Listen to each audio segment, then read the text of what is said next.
તો આ તરફ આરોગ્ય મંત્રી ઋષિકેશ પટેલ અમદાવાદ સિવિલ મેડિસિટીની મુલાકાતે પહોંચ્યા. તો મેડિસિટીના નિર્માણાધીન પ્રોજેક્ટની વિગતવાર સમીક્ષા માટે પહોંચ્યા હતા. તેઓ સાથે આરોગ્ય સચિવ ધનંજય દ્વિવેદી, આરોગ્ય કમિશનર હર્ષદ પટેલ પણ હાજર રહ્યા. મેડિસિટીની તમામ હોસ્પિટલના વડા, PIQના વડા પણ બેઠકમાં ઉપસ્થિત રહ્યા હતા.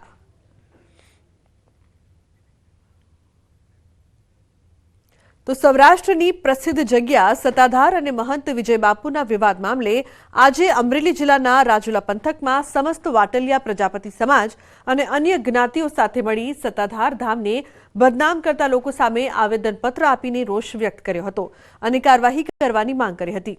રાજુલા માર્કેટિંગ યાર્ડથી પ્રાંત કચેરી સુધી બાઇક રેલી યોજી આવેદનપત્ર આપી કડક કાર્યવાહી કરવાની માંગ કરી હતી. આગામી દિવસોમાં કડક કાર્યવાહી કરવામાં નહીં આવે તો મહિલાઓ પણ આ બાબતે વિરોધ કરશે. જ્યાં અમુક તત્વોએ અમારા જે મહંત છે એના વિશે આક્ષેપોને એવું કર્યું છે, અમારી લાગણીનું ધર્મસ્થાન છે. આપ સાહેબને અમે એક અરજી રૂપી આવેદન આપીએ છીએ કે એમાં આપ સાહેબથી અમને મદદ જે થતી હોય એ રીતે ઉપર લેવલે કરી અને અમને મદદ કરે.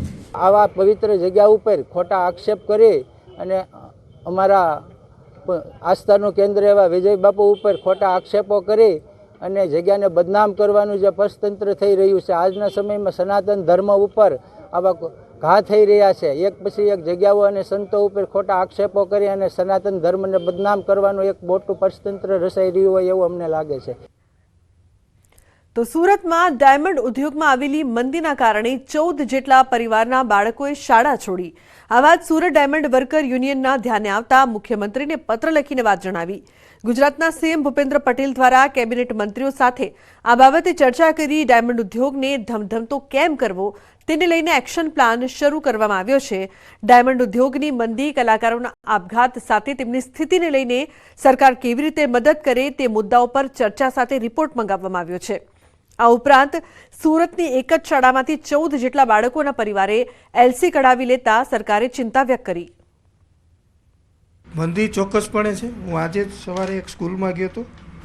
સ્કૂલમાંથી ખાલી 1 મહિનામાં 18 લોકોએ આ જે સલ્ટીઓ છે એ કાઢીને ગામડે પહોંચાડ્યા હતા. આમાંથી 2-3 ખાલી સુરતમાં એરિયો ચેન્જ કર્યો છે. કારણ કે એક એરિયાની અંદર તમે જાઓ તો ત્યાં ભાડું 5000 હોય તો બીજા એરિયામાં ત્યાં ભાડું 3000 હોય. એટલે આ ખાલી એક જ વિદ્યાર્થી, 1-2 વિદ્યાર્થી એવા છે જેને એરિયો ચેન્જ કર્યો. બાકી બધા જ સૌરાષ્ટ્ર તરફ કૂચ કરી છે.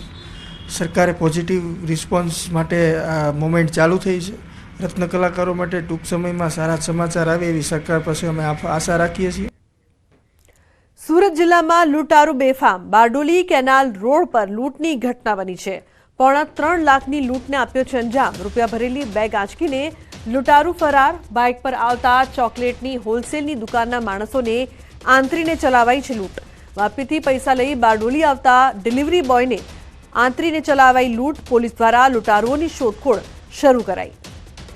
મહત્વનું છે કે બારડોલી કેનાલ રોડ પર લૂંટની આ સમગ્ર ઘટના બાદ પોલીસ દ્વારા તપાસનો ધમધમાટ ચલાવી લેવામાં આવ્યો છે. સુરત જિલ્લામાં લૂંટારુઓ સતત બેફામ બની રહ્યા છે. 3.5 લાખની લૂંટને અંજામ આપ્યો.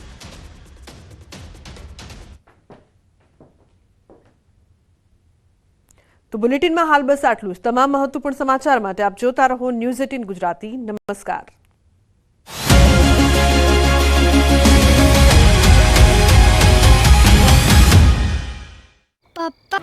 સંતોષી માતાના મંદિર આસપાસ 3 વિધર્મીઓએ દબાણ ઊભું કરી દીધું. ત્યાં સુધી કે રસ્તો પણ બંધ કરી દીધો.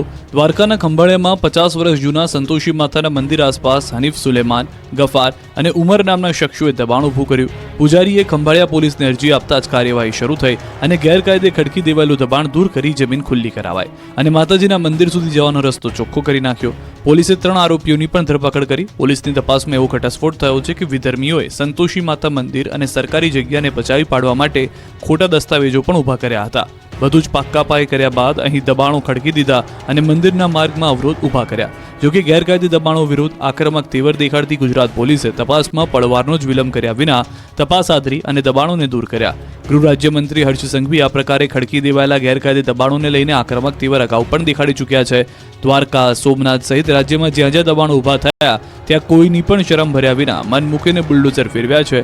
હર્ષ સંઘવી દર વખતે એ સ્પષ્ટ કરી ચૂક્યા છે કે જો દબાણ થશે તો બુલડોઝર તો ફરશે જ. 4 આંખલા અને એક ગાયનું ઝુંડ કંઈક આ રીતે બાઇક સવાર 3 યુવકોને ફંગોળી ગયું. આ દ્રશ્યો દ્વારકાના છે, જ્યાં એક શેરીના વળાંકમાં આ અકસ્માત સર્જાયો. બાઇક ચાલક યુવાનો પોતાની સાઈડમાં આવી રહ્યા હતા, પરંતુ વળાંકમાંથી અચાનક એક ગાય અને 4 આંખલા આવી ચડ્યા. બાઇક ચાલક કંઈ સમજે એ પહેલા જ તો બધા રોડ પર ઢગલો થઈ ગયા અને આંખલાથી બચવા તરત જ ઊભા થઈ ગયા. અકસ્માતમાં 3 યુવાનોને ઈજા પહોંચી છે, જોકે સદનસીબે મોટી જાનહાનિ ટળી છે. ફરી એક વખત જુઓ, આવી રીતે વળાંકમાંથી અચાનક જ રખડતા ઢોર આવી ચડશે તેવી તો કલ્પના પણ આ બાઇક ચાલક યુવાનોને નહોતી. આ ઘટના પરથી બધા એટલો બોધપાઠ લેવાનો છે કે વળાંકમાં ઢોર ઇન્ડિકેટર કે હોર્ન વગાડવાના નથી, આપણે જ જોઈ વિચારીને વાહનો હંકારવા પડશે. યુદ્ધવીર આંખલા જૂનાગઢ શહેરના જાહેર માર્ગ પર અડીંગો જમાવી રહ્યા છે. 2 આંખલા વચ્ચે જોરદાર યુદ્ધ જામ્યું છે, જેના કારણે ટ્રાફિક જામ સર્જાયો. જાહેર રોડ પર અડધા કલાક સુધી આંખલાઓનું યુદ્ધ ચાલ્યું અને વાહન ચાલકો મુશ્કેલીમાં મુકાયા. જોકે ખબર નહીં કોઈ 2 લોકો એવી વાતો કરી રહ્યા હતા કે જો રોજ આવા 7-8 આંખલા ભેગા થઈ જાય તો આપણું ચાલ્યા રાખે. જેમનો અવાજ સંભળાઈ રહ્યો છે એ ભાઈને આંખલાના યુદ્ધથી શું મજા આવતી હશે એ તો જાણી નથી શકાયું, પરંતુ આંખલાના યુદ્ધથી વાહન ચાલકોએ અપાર હાલાકી વેઠવી પડી. શહેરના ઝાંઝરડા રોડથી ઝાંસીની રાણી સર્કલ સુધીના રોડ પર આંખલાના ત્રાસથી લોકો ત્રાહિમામ પોકારી ચૂક્યા છે. સુરતમાં રીલ્સના ચક્કરમાં યુવાધન ગાંડુતુર બની ગયું છે. જીવને પણ જોખમમાં નાખતા ડરતા નથી. ત્યારે વધુ એકવાર સચિન ફાટકના રેલિંગમાં કેટલાક યુવાનો લટકી રીલ્સ બનાવતા નજરે પડ્યા. આ અંગેનો વિડીયો વાયરલ થતા પોલીસે પકડીને સબક શીખવ્યો. સુરતમાં જીવના જોખમે રીલ બનાવતા 3 લોકોને પોલીસે સબક શીખવાડ્યો. રીલ બનાવવાના ચક્કરમાં આજના યુવાનો પોતાની સાથે સાથે અન્યના જીવને જોખમમાં મૂકે છે. ત્યારે સુરતના સચિન ફાટકના રેલિંગ પરનો કેટલાક યુવાનો રીલ બનાવતા નજરે પડતા હોય તેવા દ્રશ્યો જોવા મળ્યા છે. જોકે આ યુવકો રેલિંગ પર લટકીને રીલ બનાવતા સ્પષ્ટ પણ નજરે પડ્યા. પોલીસને આ બાબતે જાણ થતા તેમને ઝડપી મેથી પાક ચખાડ્યો, તેમજ યુવકોને ઝડપી લંગડાથી ચાલે કાન પકડીને માફી મંગાવી હતી.